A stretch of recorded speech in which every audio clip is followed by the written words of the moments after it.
how do we pass on what's most precious, what's most alive, what's most comforting, what's most inspiring, this faith that we have been bequeathed? How do we find a way to cultivate this in the lives of the young people around us? And so we go searching.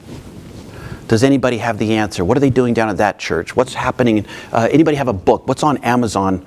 Does anybody know anything? You know, what are they doing at Yale? Maybe they'll tell us. You know, that there's some answer to this. And of course, what we're searching for is you. As disappointing as that is, right? But it really is you. And this is, and it's coming back to that, you know. And the work of bringing young people and children into the faith is as simple and as impossible as loving. It's just loving people and loving our children. I was invited to go to Boise, Idaho. So a lot of ways, you know, a lot of ways I've paid the bills is this anxiety is very fruitful for making money for a guy like me, right? Because they think, oh, bring in the Yaconelli and he'll tell them will tell us what to do, and great, we'll pay any amount. And so so I was brought into a church it was actually the Presbytery of Boise, Idaho, right? And so they bring me in and they want me to tell them, like, okay, how do we get our kids to come to these churches, you know? And it was interesting, if you've been to Boise, First Presbyterian Boise is literally about 10 steps from the high school, one of the high schools. There's an alley they share. And all these kids during the day, they had me there on a Friday, are just almost surrounding the church, because a lot of these kids go in the alley to eat their lunch or to smoke cigarettes, and they're all like, how do we find teenagers? What do we do for And we're surrounded by teenagers, right? And so I'm sitting there talking to them. And, you know, so I did my dog and pony show, and they said, okay, well, tonight we're bringing in the parents, we're bringing in all the church people. It wasn't just the leadership, it wasn't just the ministers. Everybody's got to come in, and we really want you to kind of tell us what to do. And I said, well, why don't we just bring in a bunch of teenagers and ask them what we should do? Well, we don't know if they'd come. And I said, well, let's just bribe them. I mean, what kind of food would they like? Or, you know, what can we do to get them here? And so we came up with a scheme, and a youth minister at that place, we just started calling every teenager we could find. We found 3 kids standing outside. Hey, we're going to have this pizza meal. What else would you guys want? Oh, we'd really like Cold Stone ice cream. Okay, let's go down to Cold Stone, get ice cream, bring it in here. All we want to do is ask you some questions. So we brought in these 25 kids, and I just told them, here's the deal. These folks just paid me a lot of money to come out here and tell them what to do in order to connect to you guys. I don't really have a lot of ideas, but what do you think I should tell them? And I still remember this 13-year-old guy just sitting in the front row. He raised his hand and he said, tell them to stop being so afraid of us. You know, we're just their kids, you know. And there's something we get afraid. This story that we have, you know, it's the most dangerous story in the world that we cultivate in this culture is we are separate, right? We are separate. We are separate by economics, by class, by race, by geography, by culture, by religion. We are separate. We are separate. We are separate. We are separate. And all the violence and oppression and harm and all that stuff. And it happens in our families. We are separate. I don't understand them. They're on TikTok, whatever that is, right? We are separate. How do we reach kids now in the age of social media? And it's the same primal yearnings that we've always had, the same needs that all human beings have had. It's still here. We're not separate. We have to remember that connecting space.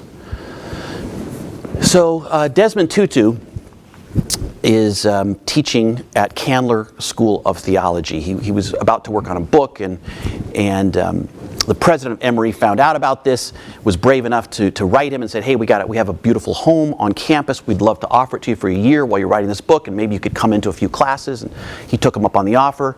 And during that time, they had him speak in a number of classes and consult on some things. And then they got brave enough to come to him towards the spring and said, would you teach a class?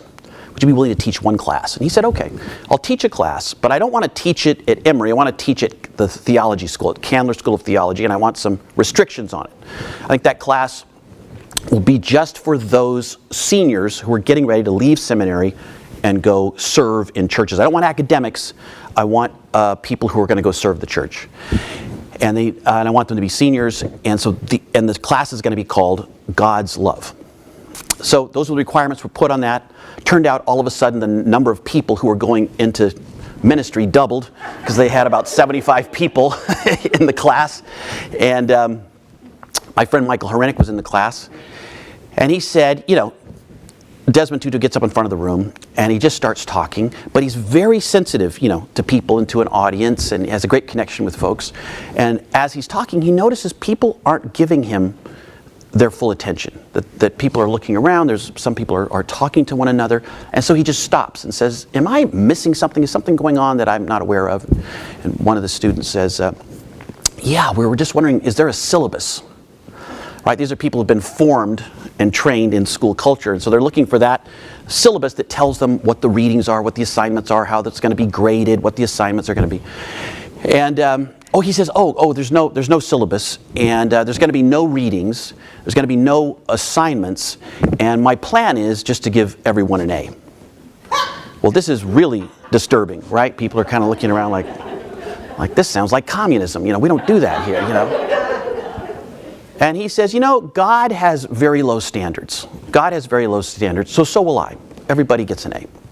And he said, here's all we're going to do in this class. All we're going to do in this class is I'm going to remember and recall moments where I encountered and felt God's love.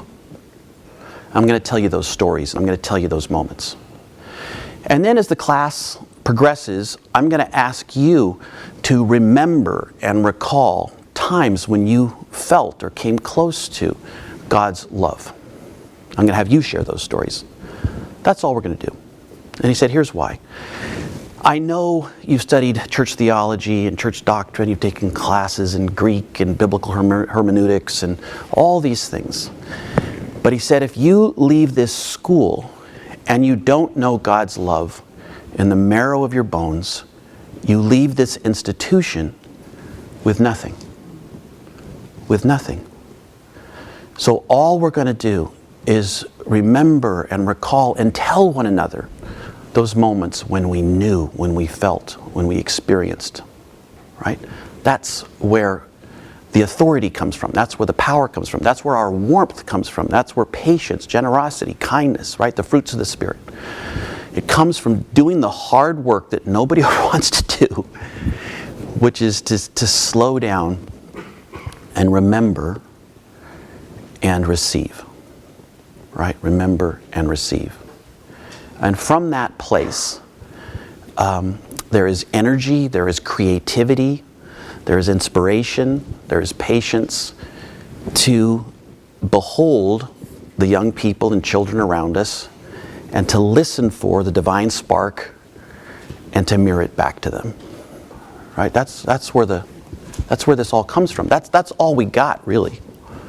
You know, and down through the centuries, you know, Jesus and those who knew him, and then those people found other ways to love those around them, and now it's come to us. And we have the same tools available to us. That same power is available to us to trust the love that we already have, that's around us all the time and within us, and to trust it, and then do the brave thing of walking up to a 13-year-old who feels awkward and we feel awkward and saying, how are you? You know, and that same thing in Boise, I asked the young people, so we're not afraid of you. How should the young people, how should adults build relationships with young people?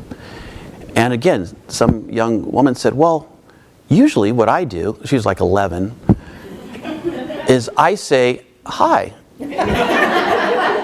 You know, my name's Sally. What's your name? And she was dead serious, like, just, maybe you guys don't know this technique. And she was like telling me, this is what you do. But, you know, it takes a kind of courage because we feel, oh my gosh, I'm so uncool, I'm so out of it, I don't know anything, I dressed, kind of frumpy.